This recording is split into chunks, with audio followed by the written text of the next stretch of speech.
సమస్త ప్రపంచంలో ఉన్న పరమాత్మకు నారాయణ స్మరణపూర్వకంగా నమోవాకాలు అర్పించుకుంటూ మిర్జాపల్లిలోని ఆంజనేయ స్వామి నవగ్రహ శివ పంచాయతన దేవతామూర్తుల పునరుద్ధరణ చేసుకొని ప్రతి సంవత్సరం విశేషంగా మనం వార్షికోత్సవాన్ని చేసుకుంటున్నాం. ఈ వార్షికోత్సవం 14వ వార్షికోత్సవం అత్యంత బ్రహ్మాండంగా కార్యక్రమాన్ని నిర్వహింపజేస్తున్నాడు పరమాత్మ.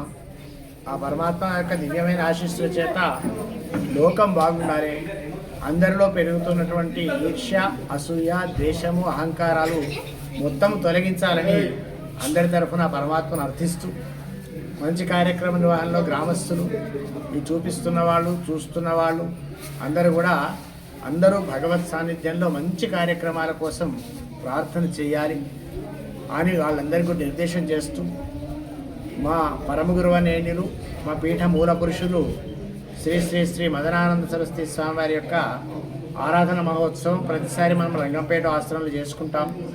కానీ ఈసారి మన సంప్రదాయానికి మూలమైనటువంటి బసవ కళ్యాణంలోని సదానంద మఠంలో స్వామివారి యొక్క దివ్యమైన ఆరాధన మహోత్సవం ఈ నెల 15వ తేదీ నాడు జరుగుతున్నది. కాబట్టి రంగంపేటలో జరగదు, అక్కడ జరుగుతున్నది బసవ కళ్యాణంలో సదానంద మఠంలో అనే విషయాన్ని అందరూ గ్రహించి తప్పనిసరిగా వచ్చి ఆ మహనీయ యొక్క ఆరాధన ప్రసాదాన్ని తీసుకొని ధరించాల్సిందిగా తెలియజేస్తూ మరి ఇక్కడి గ్రామస్తులకు, ఇక్కడ ఉన్నటువంటి ప్రజలందరికీ కూడా మళ్ళీ చెప్పేది ఏంటంటే నాదం సాదం, నోటి నిండా నాదం ఉండాలి. భగవన్ నామాన్ని నాలుక పైన పెట్టుకోండి, చేతిలో పని చేయండి, ఇతరులకు సహాయం చేయండి, ప్రేమగా మాట్లాడండి. ఇవన్నీ రావాలంటే గురు సాన్నిధ్యానికి, భగవత్ సాన్నిధ్యానికి వెళ్ళి నమస్కారం చేసుకోండి అని తెలియజేస్తూ